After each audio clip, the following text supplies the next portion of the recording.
So this is going to be a brief intro to what MIT is all about. After that, we introduce what the webinar was, and then we just get right into what we are here for.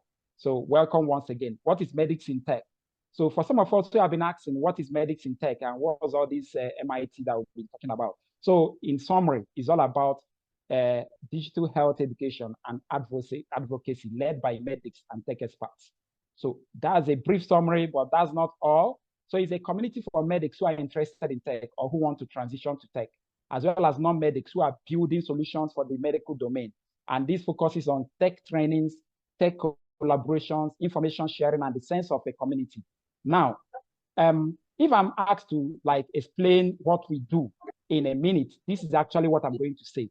And that's very important for those who actually be thinking, what are these guys trying to achieve? Have you seen that my can hear me? tablet? Chinoyinam, can we hear me? Yes, sir. We can hear you. Yes, we can hear you, sir. All right. So you're welcome, everyone joining. So Medicine Tech is an initiative. I'm just reading what is on that screen that seeks to turn healthcare professionals and healthcare undergraduates into digital health literates, digital health adopters, people who adopt digital health advocates, and digital health innovators by providing cutting-edge digital health education, collaborative initiatives, and support for these people. We also leverage the media to support digital health innovations and digital health innovators. So that's a kind of summary, and that catches everything we are doing. We are seeking to turn healthcare professionals and undergraduate students into people who are literate, who are advocates, and who are innovators and adopters of digital health innovations. At the same time, we are supporting digital health innovations and innovators to scale by what we do. So that's a summary, and I hope that actually got everything. So how do we do this? Now, we have three major arms at the moment. So we have a digital health literacy program where we have sworn that in 1 year, we want to train 30,000 healthcare professionals in foundational digital health literacy skills using our online digital health academy learning platform. We equally have the Digital Health Media Initiative that is established to help digital health innovations and innovators drive adoption of their products in Africa and across the world. We also have a platform where we bring together healthcare professionals who are interested in tech and the tech experts so that they can collaborate in whatever they are doing. All right, so I'm not the only one in this team. These are the core people who are running this team. I mean, this is the inner caucus. You can see God Sent, you see Chinoyenem, our moderator for today, you see Ajibade, you see Dr. Samba there, you see Mayowa. But that's just a tip of the iceberg. We are made up of a team across the entire continent. Dr. Molala is in UK, Sise is in Ethiopia, Dr. Hedvi is in India. We have, where is he? Dr. Samuel in US, we have in UK, we have all over this Africa and the entire world. So you can contact us for collaborations and all sorts of things so that we can actually help drive this team, this dream. So that's a summary, and I'm not going to spend much time in that. So throughout the month of June, as I told us, we've been having this amazing webinar series. So our first section was exploring career opportunities in health tech. We heard from someone who left healthcare practice entirely, and that was Dr. Samba. Then followed by the second section, which were strategies for success in health tech. Things like networking, personal branding, and career visibility. These are the things that make you succeed in digital health career or health tech career. Then we had the third amazing section by Dr. Ronald Ibe in UK. That was detailing the alternative career paths, detailing them, like breaking them one after the other, down one after the other. Okay. And finally, we are here today. Here is a question and answer section with young digital health innovators. We have Alice, Dr. Alice Muhuhu in the house. We have Ifani Duru in the house. We have Dr. Mo Bosola Asuni in the house. We have Osinachi Onyoziri, Dr. Osinachi Onyoziri. We have Gabriel. We have Babatunde. So we are going to hear from these guys today, not tomorrow. So it's going to be an amazing time. It's going to be an amazing time with all these guys today. So sit back. We are about to begin. So we are now onto it. I am going to give the mic over to my moderator, and that's Nurse Chinoye, to take it over from here. So Chinoye, can you establish some rules we need to follow so that we can actually get this done in the minimal time possible? Thank you. All right. All right. Thank you very much, Dr. Kenneth. Can you hear me, everyone? Can you hear me?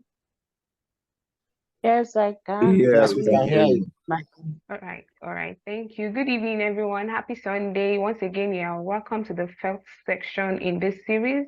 Nostin Onyere has introduced. I'm a data analyst as well as the co-founder of Medis in Tech. So today we'll try as much as possible to shorten the webinar. I know that we have a lot of interesting panelists in our midst today. Okay, so just to remind us, please, can you kindly mute yourself so that we'll avoid distraction, and then turn on your camera if possible. That's if you are in a convenient place, of course. Yes, so that we can have a seamless interaction this evening. Okay, that being said, like I said, we'll not waste much of our time. Tomorrow is Monday. Of course, we need to get ready for the new week. So I'll be handing over back to Dr. Kenneth so that he can introduce the first panelist we have in our midst today. Over to you, Dr. Kenneth. All right, so thank you so much. So I am looking through the panelists who are present here so that we can get started with them straight away.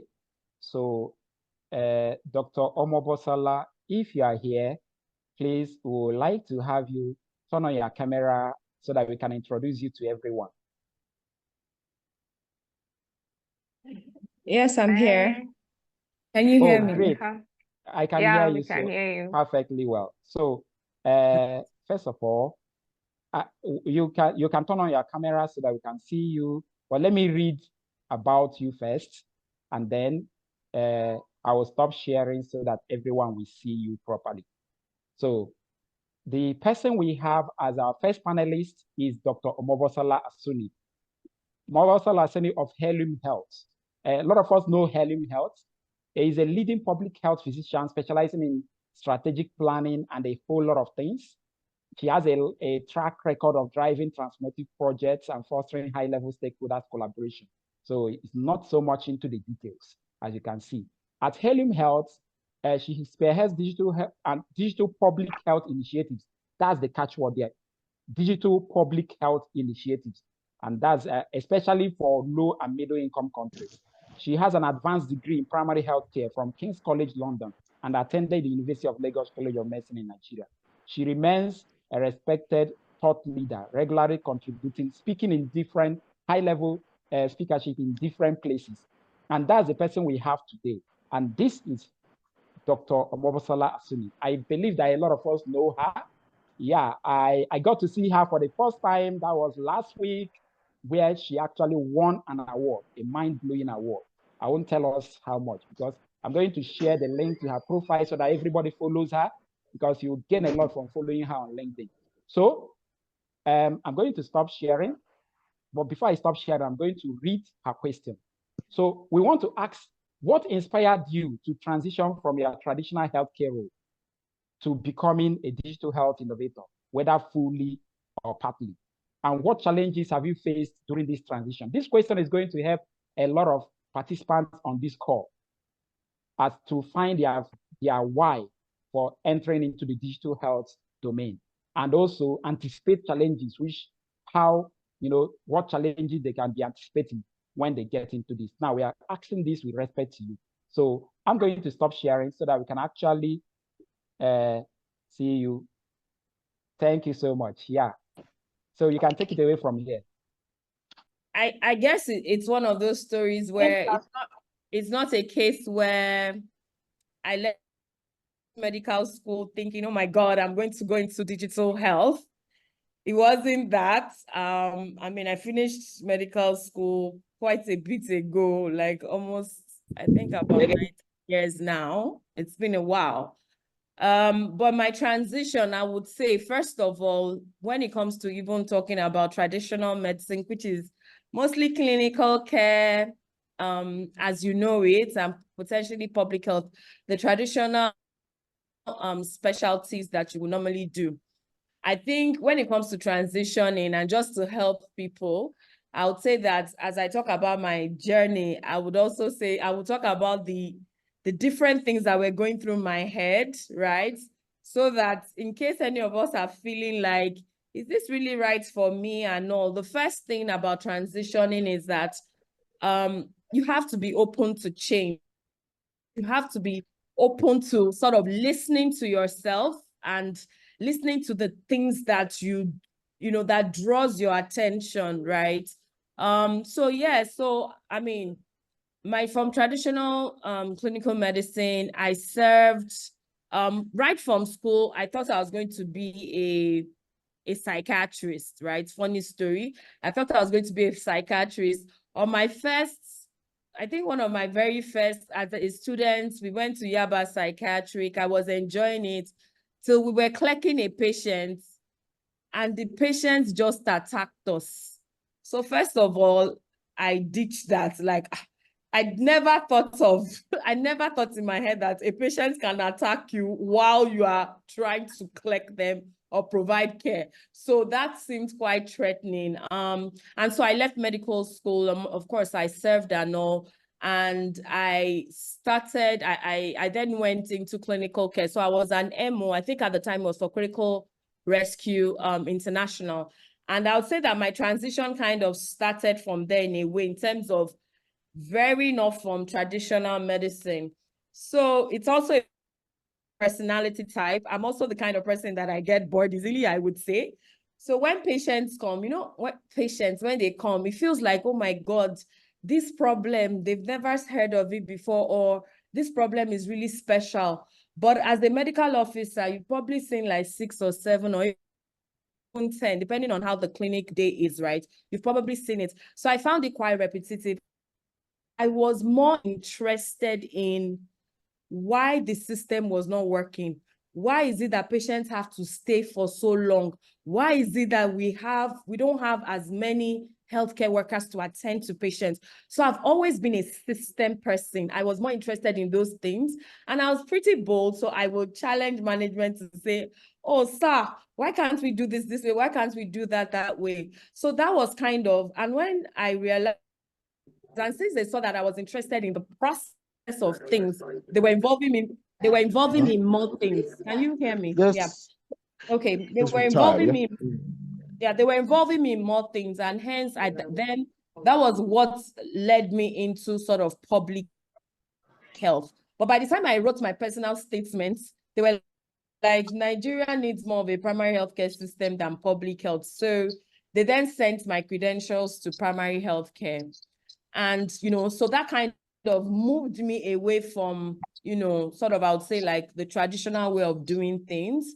I worked in an HMO, and then I moved into public health proper, where I've worked on a couple of projects. But one of the times I was working with private facilities, about 75 private facilities at the time in networks, and trying to strengthen them. And one of the solutions that we implemented was an electronic medical record system. So that was sort of my very first engagement with digital health, right? Trying to institute it, the process, trying to get people through the change management process. So I found it interesting. And also because for years we've been, you know, supported by a lot of developmental partners, right? The BMGFs and all these great development partners. I've worked on several projects, but then I realized that we keep training individuals, we keep training, building capacity, strengthening the hospitals, and also providing advisory to government people. But then 2 years after, you find out that the same type of project, another developmental partner will fund that kind of project. So it felt like you train, sometimes they post the healthcare worker outside of the facility, and then either another project and you have to start again. And so for me, I got to a point in my career when I felt like it is preferable to invest in a system, right? And then as opposed to people, like invest in a system and you train people around that system. And one of the things was, digital health. When you invest in digital health, you are building, a digital version of a system, and then you can train people around that system in such a way that even if the champion leaves, they don't take all the institutional knowledge and go. And so for me, that was really the attraction to move into digital health, right? To build systems that would outlast people, and then the systems that will also learn how people behave and make the processes more efficient for healthcare workers. And so that was how I kind of then ventured into digital health. The main challenge, I think, and I'll just take it from a professional point of view. One is that as a digital health expert, is first of all understanding that there are various areas to it. It is still what I'll call sort of a profession or an angle that is still developing, right? So the challenge is you may not really, if you are not a core technical, like a software developer, you may not really understand how would you grow? Like what does the future look like? Because it's still a developing thing. Another major challenge could be you also trying to benchmark yourself with people in traditional care. Because if you are an alumni group, for example, when you are done with junior residency, you are going to senior residency, and that pathway may not be that straightforward. So you just need to be bold and keep learning and keep doing courses and stuff too. And so it's really the uncertainty about it, right? But also at the back of your mind is also the opportunities and the ability to evolve with digital health. Yeah. Yeah, amazing, amazing. You were bored with the system and you needed a change. So that's quite interesting. That's actually the motivating factor for a lot of people. And it's good to, hear it from you that was also what motivated you. And yeah, I know that a lot of us have our questions for her, but we are going to take those questions at the end. So keep those questions or type them in the chat. So we are grateful. Just stick around and see if you can answer some of the questions that are coming up in the chat later on, so that we can get to the next person. And trust me, we are coming for you again so that you can motivate this community, of medics properly with the adequate time that is needed. So let me get back to sharing my screen. All right, so that's it. So our next panelist is Osinachi Onyoziri. So Osinachi, if you are here, I would like you to signify and possibly turn on your video so that we can know, and then start off. Dr. Osinachi, are you available? Yeah, I think he is. Sure, I'm here. All right. So thank you. So I'm going to read this, and Chinoyeram, you asked the question. So Dr. Osinachi Onyoziri, forgive me for not putting doctor here, is a seasoned Cuban trained medical doctor, a program stroke project management professional, a business development professional, and a data science specialist with more than 17 years experience in clinical practice, healthcare management, and business management, as well as social development. He's a digital health enthusiast and specialist. So he has done a lot. He's married, it's wonderful, with 3 kids who are also aspiring tech enthusiasts. That's a very, very great one. So here we have Dr. Osinachi Onyoziri of Farm Access. A lot of us know Farm Access as a company, just like Dr. Mobosola is from Helium. So Helium Health. Dr. Osinachi Onyoziri is from Farm Access. So this is the question. So you can ask this question, moderator. All right. Good evening, sir. You really have a commendable profile, I must say. And I can see you have a balance in both the tech and the medical aspect. So this brings me to this question: what are the common mistakes or misconceptions that healthcare professionals have about transitioning into digital health? And how can they avoid them, or rather, how can they handle it? Because I know oftentimes they see tech and medicine as two separate things that are very far from each other, and it won't be easy for you to come together. So please, I would like you to take on this question and clear us on that. Thank you, sir. All right. Thank you very much, Chinonyere, and of course, Dr. Kane. I know Dr. Kane, at least we've had a long way experiences. So it's great at least to be in this platform, and also great to see wonderful people who are looking forward to, changing the narrative for Nigeria and of course across the board as well. Okay, so hello, Dr. Osinachi. I know you have a lot, but try and keep it to 5 minutes. Sure. We'll have another section for you. Sure, that's okay. I will just make it simple and straightforward.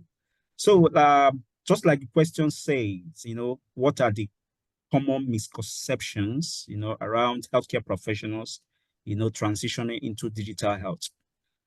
You can bear me witness that, of course, across the healthcare sector and, of course, the healthcare system in general, technology is something that is just like in its prime. Just starting. And there are a lot of medical professionals who still believe, that technology is meant for people who are, in some fields like the computer science, like what they call it, technical, fields as well. Even dealing with data. It's just now that medical professionals are beginning to realize, of course, that data is critically essential in the healthcare sector. But of course, the misconception around this, has actually, drawn the healthcare sector back. If you compare the healthcare sector with other sectors like the financial sector, you will see that the healthcare sector is still backwards, in terms of technology advancement and, of course, adoption of technology. But, these misconceptions are one of the things that have pushed the healthcare sector a little bit backwards, thinking that technology is just meant for people that are essentially in computers, that deal with computers. And of course, another area is that they feel technology, of course, has some elements that takes time, and medical professionals believe they are busy people. They may also have time, to sit down and start learning, what technology is all about. And so they believe, okay, let me face, the health aspect and let the tech people face the technology aspect. But those are, misconceptions. These are, things that, of course, does not, bring value to the health sector. And of course, I'm happy that they are beginning to realize that, yes, these things are not actually true. Technology is meant for everyone, not just, the computer scientists or the, technology experts.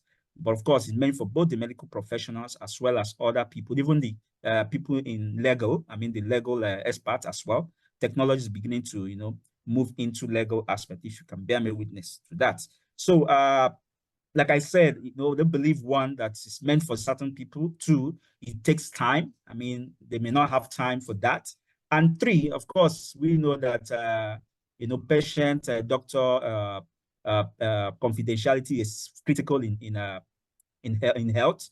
And of course, they also believe that technology, still does not consider that, but of course, there is the talk about, data security and other things, which of course brings into consideration, the confidentiality, patient, doctor, and of course, other things that, that are kept confidential when you are dealing with, with a clinical case or a clinical issue. And of course, all through the journey, my journey as a medical professional, and of course, as a digital health expert, I've seen a lot of things that, I would say, it needs some sort of orientation, around it, so that people could understand how technology could, advance health, beyond where it is today. I mean, healthcare sector is really backwards, I would say, especially in countries like Nigeria. I mean, developing countries as well as the low-income countries. So technology still has a long way to go. But I believe that it's essential for us to achieve greater shifts that we need in the healthcare sector, and also very essential for us to be able to achieve, the critical goals. I mean, the sustainable development goals that we have as a nation, and of course, as the global community has agreed to, achieve. So I think I would leave this at these critical points that I've mentioned. I mean, the misconceptions. Of course, then there are mistakes that healthcare professionals have also made, even trying to transition into the digital space. And one of those mistakes is that when they transition, they tend to focus mostly on the functionality of the digital innovation or digital tools that they have decided to adopt, and they forget other areas around it, which of course deals with both the user experience, the patient experience. So they look at functionality more, especially, oh, this is not functioning, oh, this and that. That is where they look at. I mean, but they forget other areas that are critical when you are looking at digital transformation. And another mistake they also make is that they also overlook what we call interoperability, which is essential, I mean, for the health sector. When you look at the health sector is not meant only for health professionals.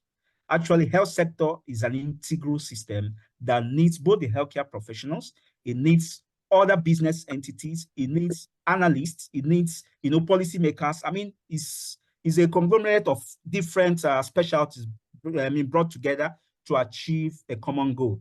But of course, we know that the healthcare professionals are more or less at the same.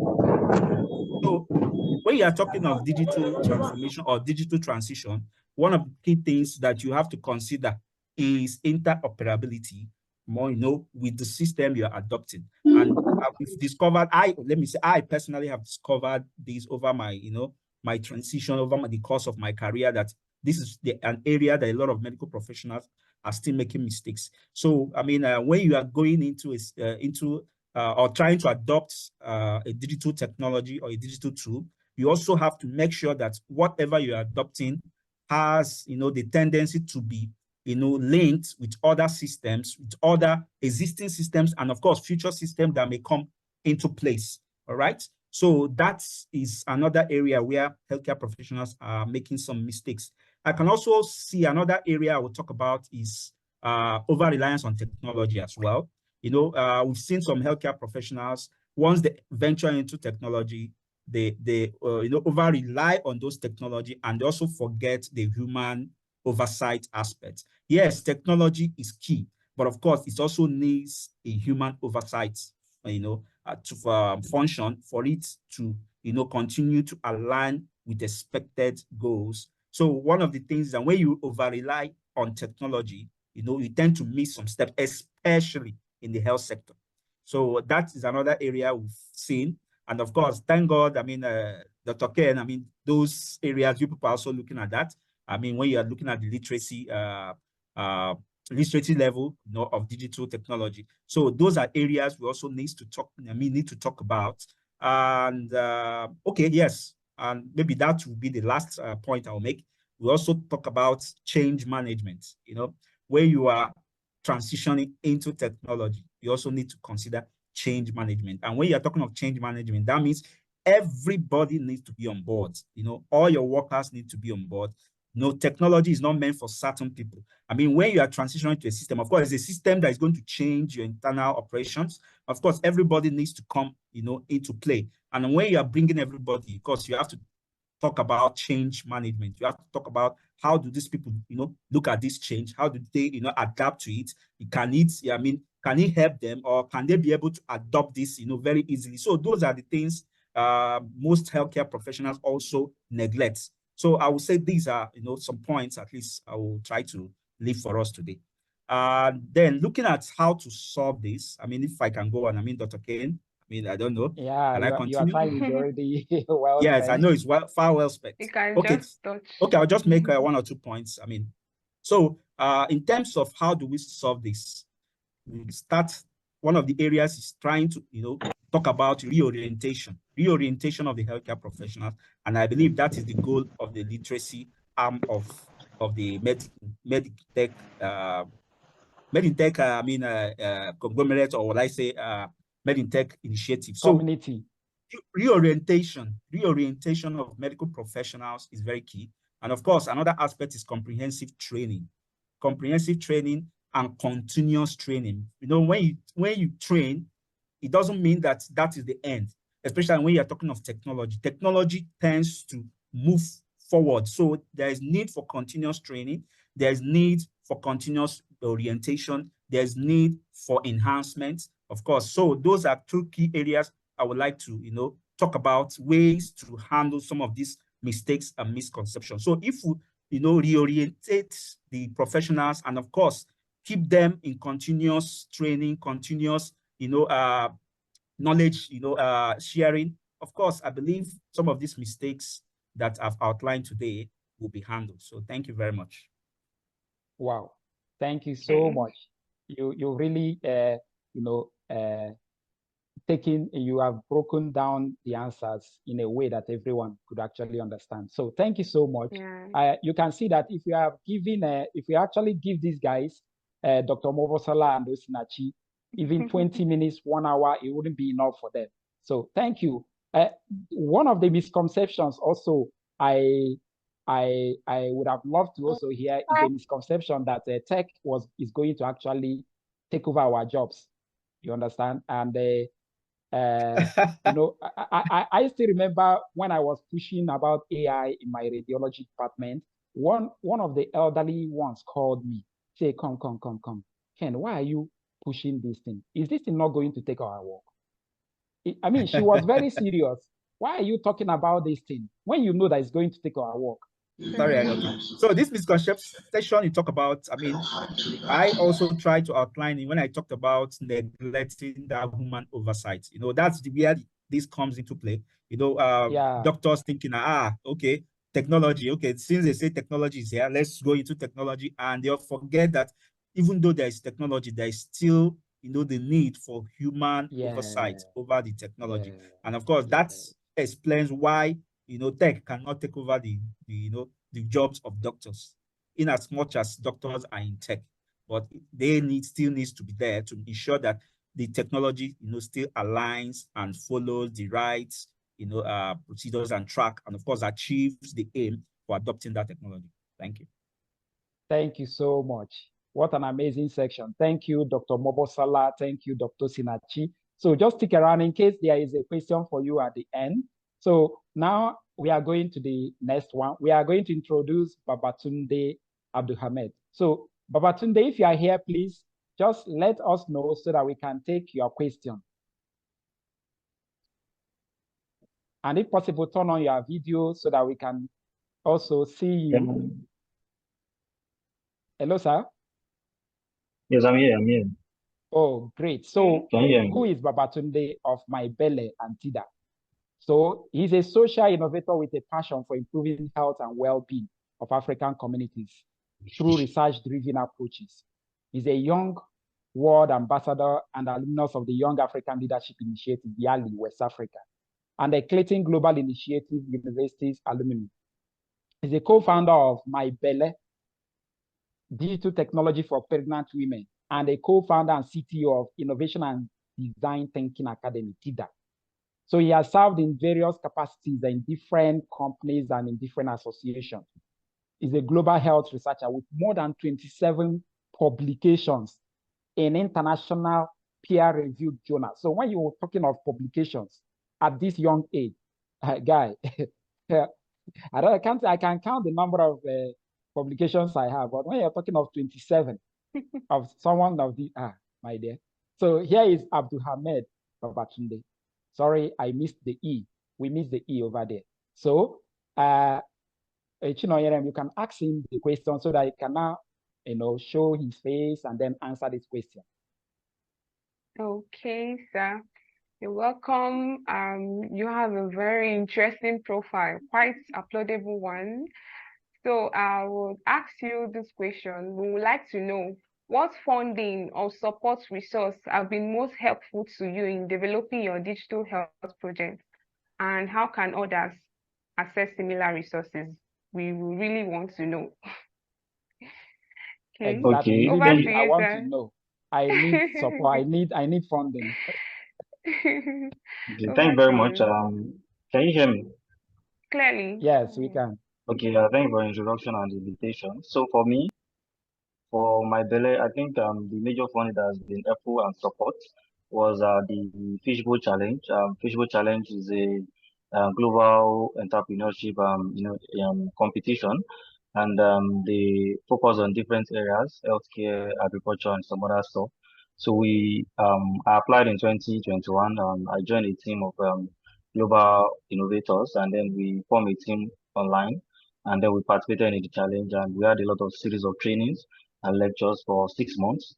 And at the end of the program, we were part of the winners that got funded to build a digital solution for our pregnant women. So basically, they fund solutions that they feel can have social impact and also be able to sustain itself after a while. So that's where we how we got to start my belly to be able to build our mobile application and also be able to organize community outreaches to local communities in Nigeria to solve Could you tell us pregnant what My women Belay is problems. all about, please? Sorry to cut Okay, you short. What's My Belay? my belly is a social enterprise which is impact driven, and then our focus is to reduce preventable causes of maternal and child mortality in Nigeria and other African countries, and we leverage digital technology and other community based approach initiative. So for our digital technology, we have a WhatsApp community, we have mobile application, and then we also organize partnership, they distribute vitamins to local communities and organize outreaches, and then we keep developing. We have research publications on some of the tools that we've done. Recently, we published a paper on Nature to talk about the need for a day specifically for postpartum hemorrhage. There's no day specific for it, so we try to push both scientifically and also try to do community implementation. And so we got funding from Fishbowl about 3 years ago. And then we also, some other resources that have been very helpful is participating in Unleash.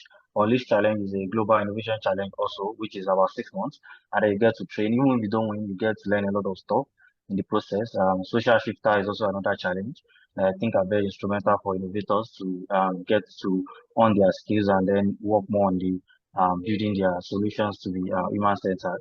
These are some of the resources. You might also take you might also apply for grants, research grants, for instance, that focus on the particular area you're working on. You might want to test the solution you're working on. Probably you can apply for Royal Society of Tropical Medicine and Hygiene grants, EDCTP grants, European and Developing Country Trial Program, which are some fundings that might be that might be helpful in building health solutions that also focus on research and making it more evidence-based approach. I don't know if that answers the Yeah, question. yeah, it does. It does. You know, you've mentioned a lot of things that many of us have not even heard. So it would Yes, be nice if you can type them out in the chat so that people can actually know exactly these things you are mentioning. If possible, put research links. on But it. if you can just type out those things, then people can search about around them in the web. But one of these days, we are going to ask you fully, in a discussion like this, for people who are looking for grants. Someone approached me yesterday. He was picked up I'm nominated to attend a digital health conference in UK. He doesn't actually have the money to sponsor himself. He's looking for a grant to fund it. These kind of things are things that people in our community might need to know. So just type them out and be ready. One of these days, we're going to call you to talk to us about this grant funding, for all digital health products, digital health innovations. It's a very, very important, you know, concept, a very, very important part of also digital health. So thank you so much. Thank you, Babatunde. Thank you, Sinachi. I see you are still sticking around. So that's great because we'll have questions for you at the end. Please, if you have questions for any of these persons, including Dr. Mobosola, put them in the chat. put them in the chat, because at the end, we are still on time. We are going to have these questions read out. If they are not well treated, then you can ask them live. So I believe that is possible. Dr. Alice Mohu is a doctor in training and the founder of Aurora.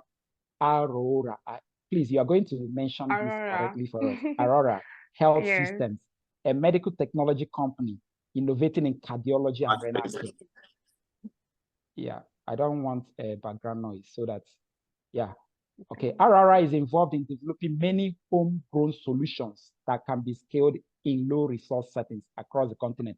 Guys, I had to literally scale down this particular bio because of a space. Alice Muhu studied medicine at St. Gregory University, Grenada, West Indies, and the University of Nairobi School of Medicine, Kenya. She has also completed a short course training in cardiology at the University of Warsaw in Poland in 2023. She's deeply passionate about medical research and became one of the youngest scientists to be published in the African Cardiovascular Journal for research in remote monitoring technology. So her main goal is to create positive impact in research. Okay, what's this? And diagnostic medicine in Africa. Now, I met Alice, that was last week, and where she actually won a competition and got a grant, you know, and that was exciting. So Dr. Alice is in the house, and we're going to ask her a question which she will throw more light on within 5 to 7 minutes, and then we'll have questions to ask her in addition. So this is Alice Muhuhu, the founder of Aurora Health Systems, and we'll be asking her these questions today. Chinoyem, not Chinoyem, we can go ahead. It's nice to have you here. So I'll just take the question quickly. I think you have like up to 3. So the first one says, why do you think collaboration between healthcare professionals and tech experts in your project is important? Again, what qualities do you look for in collaborating healthcare professionals? And lastly, what advice do you have for fostering effective interdisciplinary teamwork? Over to you, Ma. Thank you for having me. Can you confirm that you can hear me? Yes, clearly. Okay, thank you. First, I'd like to thank Nigerians in general. It was my first time in Nigeria last week, where I attended the Africa Digital Health Summit. As Dr. Kenneth mentioned, I was receiving an award from the Health Tech Hub Africa. So we received a grant. And it was my first time in Nigeria, and everybody was very hospitable to me. So any Nigerian here, thank you for that. So to answer your question, you asked me about what do I think about the collaboration between healthcare professionals and tech experts. So this collaboration is very important because by leveraging expertise of both fields, we can create effective innovations and user-friendly healthcare solutions. So I'll give an example. My brother is in technology. I studied technology at the University of South Florida, and I'm in medicine. So we think very differently. So in medicine, as you know, we are taught to follow the tried and tested path. We are told to follow what's written in the medical book, to listen to your senior consultant and follow medical literature. Whereas in technology, from what I've seen from my brother, they are taught to always be thinking about new things and creating new things. However, we can come together with people in technology to create things with them. So I'll give an example. So me and my brother have been able to create medical devices in Nairobi, Kenya. So I used my medical knowledge. I had an idea where I was doing my clinical rotations at Kenyatta National Hospital, which is the largest hospital in East and Central Africa. We see about 10,000 patients a day. So during my clinical rotations, I was actually in the cardiology unit, and I had seen a lot of patients struggling to come in for checkups, especially the ECG testing, the scans that they need. So they would come from very far to the city to get this test. And I had an idea on, if we could have a way where patients could have devices at home, and these devices can be able to send signal to the doctor in the city, so they don't have to come and travel so far. But I did not have the technical expertise for this. So I came together with my brother, and we were able to create a remote monitoring device, and that is the work that you can see we received a publication and recognition by the Africa Cardiovascular Journal for this work, as well as the Health Tech Hub Africa. So this is just an example of how doctors and medics can reach out to whoever you know in technology, because they carry a lot of innovative technology spirit that we do not have. And on their part as well, technology people, I find that they struggle to understand how to create user-friendly. They, like, technology people will create things, but without the input of doctors, you find that they don't create very user-friendly platforms for patients. So it's a good collaboration. Another point I wanted to bring up was I believe that most groundbreaking solutions right now in the 21st century have been created through clinical and technical expertise coming together. For example, one innovation that's very interesting to me is it's being done in Europe. They are implanting chips into the spinal cords of paraplegic patients, and they're able to bypass spinal cord injury and enable motor function. So this technology has been able to increase rehabilitation with patients with spinal cord injuries. And this could only have been done with the partnership between doctors and technology people, just as an example. So the final question you asked was, what qualities should medics look for when they're looking to collaborate with technical people? I would say look for people who are very open-minded, people who are willing to explore and adopt new technologies, people with strong communication skills, that you can be able to take constructive feedback from patients, to continue to reiterate prototypes if you have. People with generally collaborative effort, and people with a problem-solving orientation. Yes, thank you. Amazing, amazing, and straight to the point. No other than Ifeanyi Duru. Now, there is a lot to say about Ifeanyi Duru. However, I'll just summarize it to say he has a BSc in mathematics and computer. He's a health informatics advisor. He's a mobile application developer. He's into digital health and talks so much about interoperability, AI, and blockchain. He's just so much everywhere. Now, Ifeanyi is not from the medical background. He's actually from the tech background, from the engineering background. And now we have the honor to have him speak to us on a particular question. But before that, I would like to know if he's actually here with us now. So if you are here, please. Oh, good. I can already see him. He has come to the fore. Can you hear me? Yes, I can hear you. You're welcome, sir. So let the moderator take your question so that we can get this going. Okay. This is Ifeanyi Duru, for those who don't know him. And here is the question.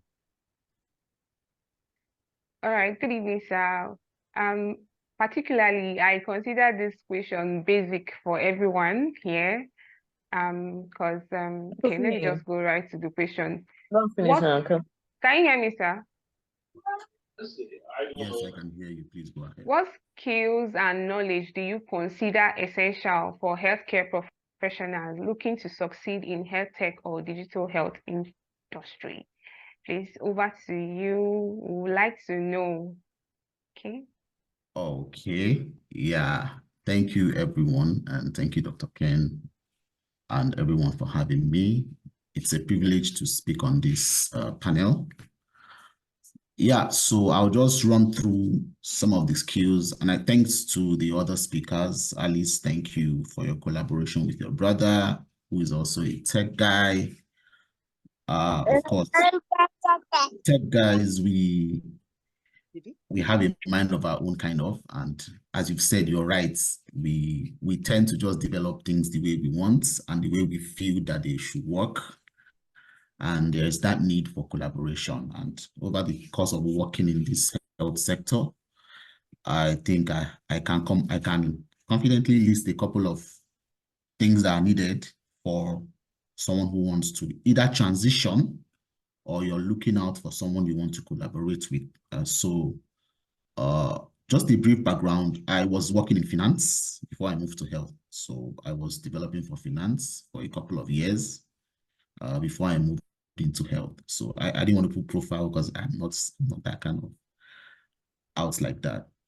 So one of the skills I would want someone who wants to transition probably from health or medical line to digital health or to the digital health space would be first critical thinking.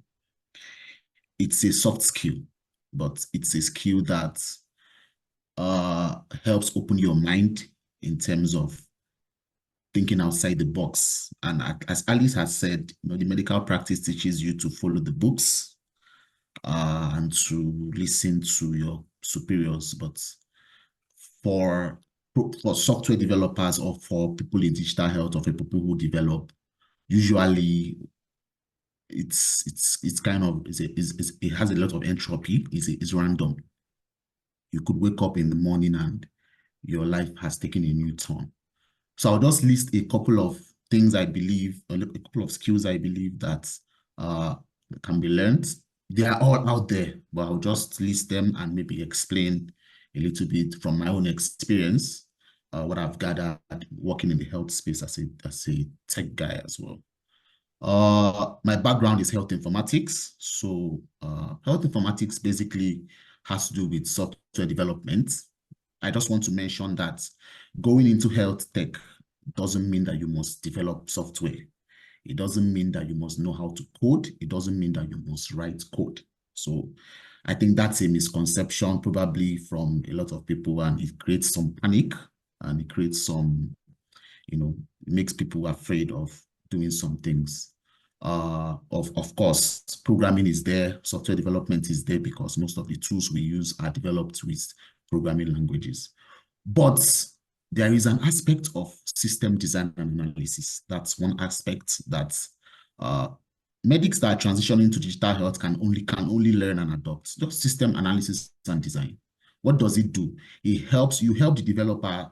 You guide the developer with that. You're a medical practitioner. You know how the system works. You know the flow. How can you bring out that flow in a format that the developer who necessarily acts like a robot just does a garbage in, garbage out of what you bring, and bring it out for you. So system design analysis is something that you can transition into. Not necessarily, you don't need to write code. There are tools out there that you can use to do your analysis and design, do your UML diagrams, do your flows and all that, and give that to a developer. You're already in tech. So that's an aspect you want to also know. Another aspect is also security, cybersecurity. It's for health.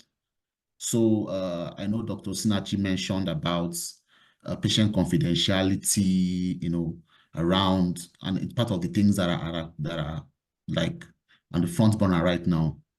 System security, cyber security, securing the data that goes across the wire is very important. That's also an area you can transition to. Another area is data analytics, data analysis.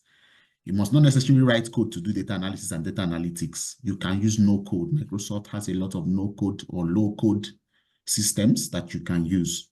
You can check that out. Power BI, other tools that can be used without writing lines of code that would be burdensome. You can also measure in interoperability. I know Osinachi had mentioned about interoperability or health information exchange. Without writing code, you can know the parameters that are needed to move data from one health system to another. There are a lot of interoperability systems, or there are a lot of codes that are out there, like the SNOMED, the RxNorm, LOINC, ICD-10, ICD-11. You can just know a lot about those things, and you can be a champion in interoperability and health information exchange. You don't necessarily need to write code, but you can be a subject matter expert in that aspect. And whenever topics around health information exchange comes up, you can speak about them. You can check the website hl7.org. You can know about FHIR, Fast Health Interoperability Resources. That's also an aspect of writing code, so that you don't see jargons and you run away. The other one is also user experience and UI design. It's also something you can go into because you understand the flow, you understand the client, you understand what they want to see, how they want to interact with the system, but just that you don't know how to develop the system. So you can take up a skill in UI UX mockup designs using maybe Canva, Figma, and the rest to design. If you also want to go into programming, you can consider developing mobile applications with probably low code. to just do some mobile designs, but that will involve some coding and for cloud computing. Another aspect I also want to mention, if you're transitioning to tech as a medic, would be documentation. There are a couple of systems that have been developed, but little or no documentation around them.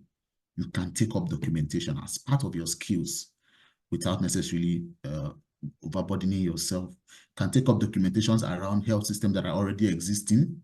Check out EMRs that have been developed and know how they work and document them appropriately.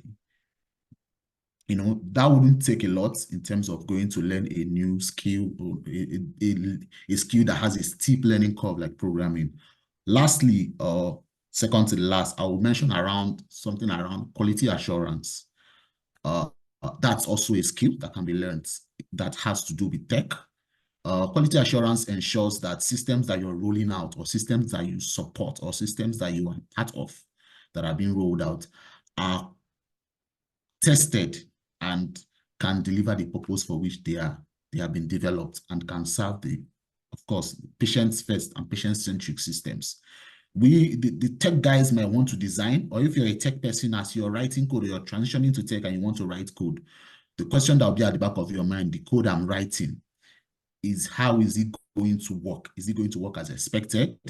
That's also a part you can take up and also know. Then, of course, you can take up the part of research and learning, which you can learn statistical analysis, statistical tools like Stata, SPSS, InVivio for quantitative and qualitative analysis. And you can also learn R and Python if you want to go deeper. Then that's where you have this machine learning algorithms and predictive analysis and all that we talk about, and AI and all that. Not necessarily you not have to write code, but you can have some help around other systems that have been developed, help you to produce things that you will want. Things like for machine learning, things like generative AIs that can help you generate things. You can master generative AIs, you can master the systems behind those AIs, and you can also use generative AIs to bring out what you want to achieve or what you want to do. So I think these are some of the areas, some of the skills that you need to acquire, not necessarily software development or coding or trying to get your hands dirty and bleed to death because you want to learn a programming language. Thank you so much. Thank you so much. Guys, it's already very clear that we don't need to, burn the midnight candle, learning how to code, learning JavaScript. When you begin, if you actually plunge yourself into coding, into programming, and you come across CSS, HTML, and you are jumping up, you can code. When you meet JavaScript, you will run backwards. So you can see from his discussion now, there are a lot of things we can actually do while playing in the digital health space without having to actually go into coding. But if you really want to code and do programming, good and fine. So that sums up everything he has said, and it was an amazing one. So we are equally going to cut out this section, make it a small video so that people can actually get the details without having to watch the entire presentation. So we thank you so much for that. It was amazing. In case other people have questions for you, just stick around. We're almost done now. We are going over to the last share. Moderator, are we going to the last one? Yes, the last one. And here now we have Gabriel. Okay. Gabriel, are you around? Please indicate so that we can read your bio. Yeah.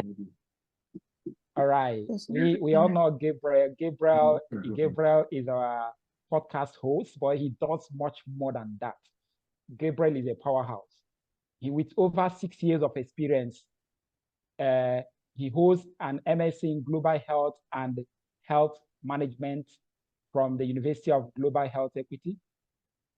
There's something missing here. Gabriel is actually a biomedical engineer. I see he's missing here. Gabriel is part of the Altruist Tech team, spearheading a health tech solution, including development of a mobile app for mental health services in Rwanda. Yeah, Kigali, actually. He also co-hosts the Medics in Tech podcast. His past roles include communication manager at the Foundation to Prevent Antibiotic Resistance and participation in the 2023 Fishbowl Challenge for Emerging Tech Entrepreneurs. Gabriel research spans smoking cessation, leprosy control, AMR, and feasibility studies for health tech in resource-limited settings. His global health project experience includes works in Nigeria, East Africa, consulting for Lifestyle Health and MedLab Convo, and interning at Nigerian Health Watch. There is a lot to him. So we're going to show his face. I believe we all know him. We all know him. Yeah. And it had already spread. You're going to read his question and the insight he's going to give to us this night. So Gabriel, yeah, Chinoyerem, you can go on. Thank you. Good to have you, Mr. Gabriel. Okay, I know tonight a lot have been said and heard, and while others have already made up their mind to go ahead with digital health, others are still quite indecisive and might need a little push. So it's good that this is coming towards the end. So please, we would like you to give advice to healthcare professionals who are resistant or unsure about making the leap into digital health. Okay, over to you, Mr. Gabriel. I feel like it would be really good to know what we need to take on as a professional. So the reason why sometimes it's overwhelming is because we look at tech as a hallmark and not as an experience, and that we don't look at it as a reality. We look at it as an hallmark. So this is what I mean. So when we hear tech, we think it's and I think the last speaker mentioned it. We think it's the coders, people that code, people that are founders, people that are winning some of these hackathons that are coders. So that kind of create the unseen anxiety, a bit unseen.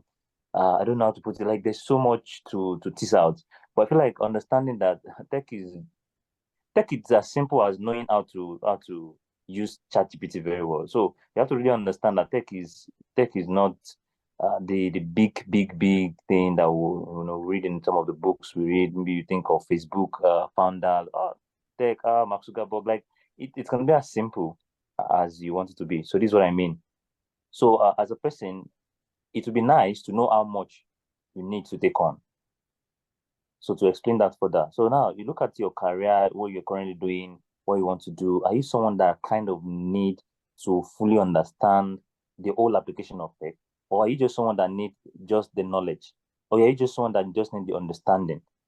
So for example, let's say you're a manager in the hospital, or probably you're working on a project, and the only thing you need may just be to know how to use a medical device that has been built by AI. You may not necessarily need to know how to build that AI.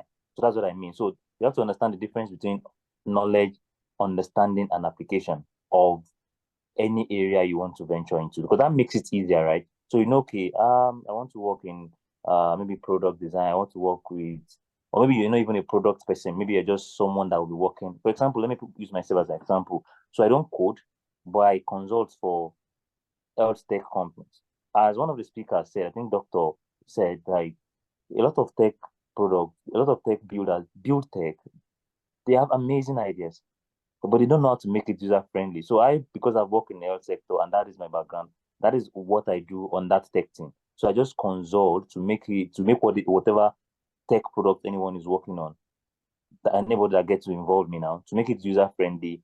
I can do feasibility studies for them. I can do cost benefit analysis because I do research as well. So just understand how much do you really need to take. You may not even need to learn R. You may need to learn Python. You may just need to know how to work with a tech team. Okay, for example, you're a project manager. Can you, as a project manager, now work with a tech company to launch a project? To work with all these timelines, to use some of these work-based structure, to know how to communicate with various stakeholders to bring something to life. So understanding what you need to take on will make it easier for you, so that you don't, because I feel like whenever I talk to people, I want to learn tech, I'll be like, for example, you're a graphic designer. I mean, the easiest you can easily take on is product. You don't need to start coding. You just have to understand where you are at, what is easily achievable, where do you want to see yourself, and then having a long-term vision of this skill sets and competency. Don't see it as something you want to maybe after 3 months, bam, you start earning from it. No, there's a there's a journey. There should be growth on whatever you're learning. You don't want to just be half baked, right? So you want to keep taking it on little and little by little. So when you're transitioning, understand what you need to take on. For example, you may just need to learn something on YouTube as simple as possible. I think there's this next forward course that I did, and one of the things I realized is that sometimes as a manager on a project, you may just need to understand the ethics of AI and be able to apply it to whatever you're doing. And that's you, and that's okay. That may be what you need to know.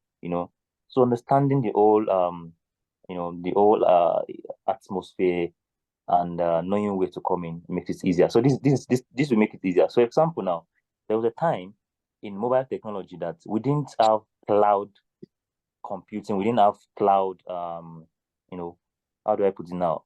Cloud data management. There was a time in mobile technology that we didn't even have we didn't have some of these Google Drive easily accessible. We didn't have OneDrive and all. But now it's so, I mean, a lot of people don't even use flash drive to send things again. It's not a new normal to be able to use cloud to save something. Just send WeDrive or WeTransfer link, and then you're transferring something. So that's like a new normal. So that's the same thing we have with AI and data science now. Just knowing those little things, maybe just knowing how to use prompt engineering, knowing how to use ChatGPT, knowing how to maybe just generate images, maybe just what you need.